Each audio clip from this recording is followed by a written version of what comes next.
I think you call him #Snerdly. His name is Ryan Swihart. I think that's how that actually goes. Yeah. Welcome to the Weekly Travel Alert. I'm Steve Glenn. I'm Paul Glenn. This week we've got a lot of fun items on the agenda as we talk about Southwest Airlines. We talk about should you buy the lowest fare, and is travel going cashless? Here we go. Let's do this.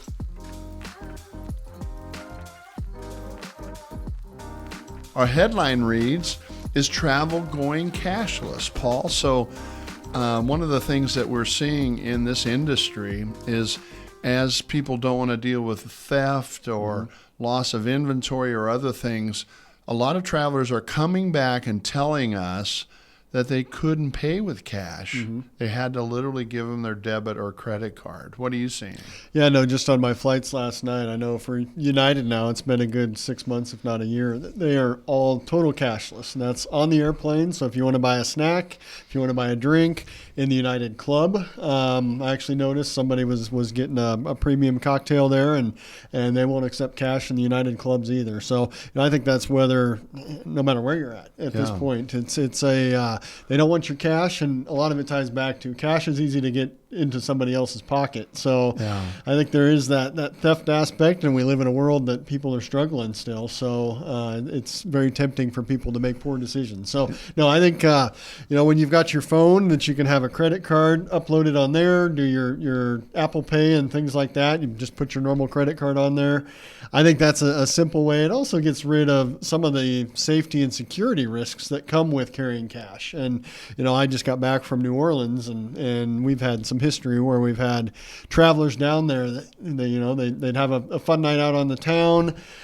Somebody sees that they're coming out of a casino, and all of a sudden they become a target because they know that they potentially have cash on them. So cash is something that is enticing for people. King, but it doesn't sound like it's king anymore. I think cash can be a liability in certain respects right now. This really hit me, Paul, when I was in New York City several years ago. I went to an ice cream store. And, ice cream, you think that's where I pull off a $5 bill, and they wouldn't allow me to pay with that $5 bill. And I think it was more than $5. But in New York City, they basically figured that's a cash business. They converted it to credit card, so there can't be theft. There can't be freebies they give away to their friends. And so I think we're seeing that in Europe and other places more and more. You and I have talked about an interesting thing, which is to get, you called it a burner credit card almost, a debit card, where you literally say, hey, I'm going to Europe. I'm going to go to my bank, ask for a debit card, put money on that just for that trip. Yeah. Or you get a credit card and you just keep it at a small amount. So if something does happen with that, it gets compromised, then you cancel it out, get a new one, and don't look back. Well, thanks for joining us on this week's edition of the Weekly Travel Alert. I've got Paul Glenn, who's the CEO of Executive Travel. I'm Steve Glenn, the chairman. Every week we come to you with our podcast, the Weekly Travel Alert. We have a radio show now on KLIN, the Executive Travel Talk. It goes from Saturdays from 10 to 11 a.m., and we've enjoyed doing that. I noticed that we've been doing this. We also have with us #Snerdly. We call him Ryan Swihart. No, I think you call him #Snerdly. His name is Ryan Swihart. I think that's how that actually goes. Yeah. But I looked up. We've been doing these podcasts now since August of last year. Oh, it's gone fast. Wow, that's amazing. And so we've got a studio here now, and Ryan has done a great job putting this all together. Item number 2 on this week's Weekly Travel Alert reads, Gen AI will be a big help for international travelers. This is generative artificial intelligence. And Paul, I've looked on recent releases of Gen AI, and all the major tech companies are showcasing how they update chatbots can be utilized for personal assistance that can assist with a text, video, photos, and audio. And you had mentioned the other day just, how the translation business is getting so easy where you can talk into it, it'll talk back to you. You can take a photo of something using Google Translate, and it'll turn that Italian menu and put it into English for you. So, as well as, I've seen some. I haven't utilized this or played with this, but I've seen some where you can take a photo of a street and it will tell you then what's down that street. Yeah, so good restaurant. Restaurants rated shopping, or 3 pharmacy. Yeah. Yep. So you can get all that insight without actually having to walk 3 blocks to figure out what's ahead. You figure out if it's worth going that direction or if you turn around and go the other way to find that next meal. And if you get this week's edition of the Weekly Traveler, you're going to have a little click-through button. You can look at an article that shows all the new ideas. But I think people are saying they're scared of Gen AI, but I think generative artificial intelligence is actually going to make the travel process easier for travelers. That's what I just got back from a conference last night, and one of the sponsors or presenters there. This was the line of industry that he was in, and it was specific to travel. So it was interesting to see all the little different areas that he feels that Gen AI is going to be very beneficial, without crossing the line and getting it so that you've got to give too much of your personal information. Right. And I think that's security. That's where I feel travel is a challenge with generative AI. Is if you have to give all your personal information is tied into your travel information. So with the unknowns of where all that data then is accessible, I think that's always my worry. I'm always thinking data security, personal security. So if we can get some of these things to where it's an enhancement to what you're doing, that all your private information is retained in a private manner, then I think there's a lot of benefits that can come from this. And that's a lot of what he touched on. So I'm excited to see that come into our industry more. And I look forward, because what he was able to showcase, I think really would enhance your travel experience, because it makes it so that you don't even have to think. As I look at, he was primarily focused on vacation travel at this point, but as a corporate traveler, and I even just got a text message this morning from a friend that just landed in New Orleans this morning as I was leaving there last night. And he's saying, what should I do while I'm down here?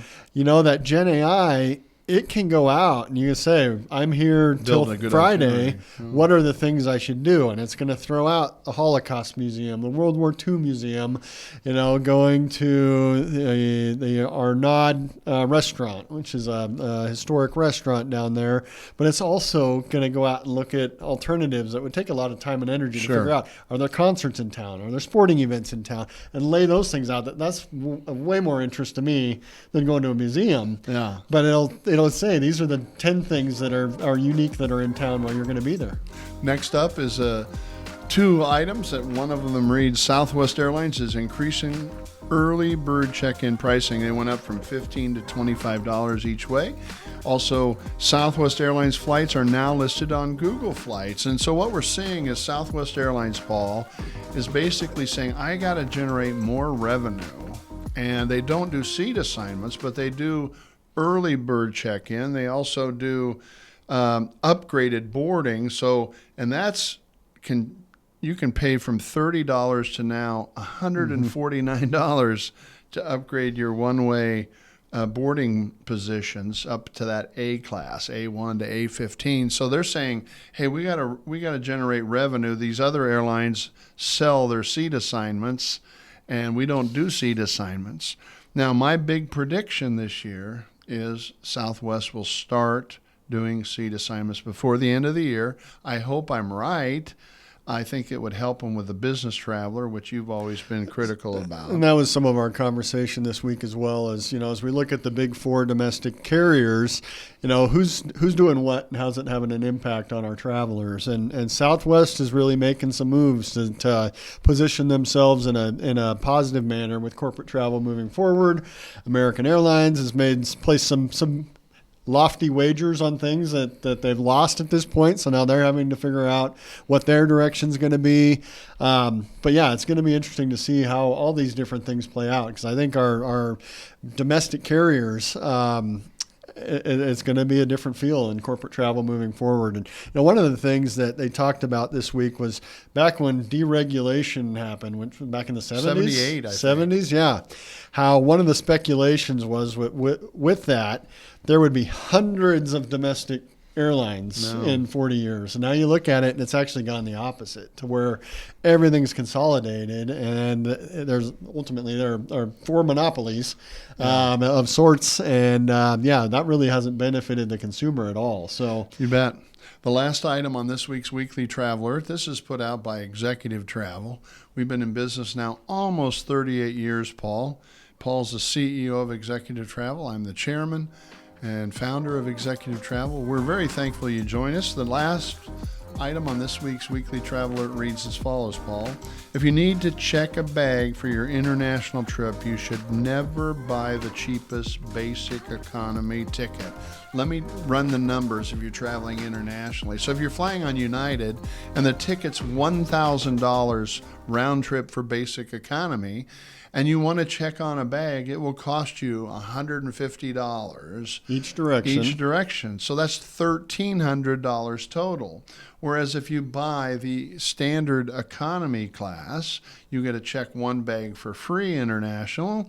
So you'll pay basically $1,200 for that economy class versus $1,000 for basic economy, but you don't have to pay the $300 for the luggage. So the point is, buying the cheapest price ticket internationally on United, Delta, and American, you'll actually pay more if you check a bag, a lot more. And you also get some service enhancements when seat you buy assignments. that standard economy, like Right. being able to pick your seat. So, that's always my biggest pain point. I don't know why I'm always so stuck on it, but I got to have that aisle seat. So, but with basic economy, not only can you not check a bag, if you do have a carry-on, it must go in the seat in front of you as well. So that's another challenge, especially if you're sitting in economy class and you have longer legs. I did that last night, and I've got my backpack under the seat in front of me, and so I'm 2.5 hours, 3 hours flying to Denver with my feet up underneath me. So not comfortable. And if you're doing that on the long haul, that's really uncomfortable. You're going to take a couple of days to get back into the normal swing of things. It does remind me, though, if you're traveling with a simple backpack, and you can stick it under the seats, and the seat assignments aren't a big thing for you, then you can buy basic economy. I know we're sending over some of our staff to visit villadestinoitaly.com for a week in Italy, and we've asked them to, because we have washers and dryers over there, hey, just take enough clothes for 2 or 3 days and you can wash, so you don't need to check on a bag. I don't check on a bag ever, because I want my luggage right with me, my carry-on, and to do that way I can change flights and all that stuff. So I say, number one, don't check on bags, but if you are, you better get that economy ticket, not the cheapest basic economy. That's it for this week's edition of the Weekly Travel Alert. I'm Steve Glenn. I'm Paul Glenn. Please like, subscribe, share, and add any comments or feedback on topics that would be of interest for you in a future episode. Thank you for joining us, and we'll see you next week.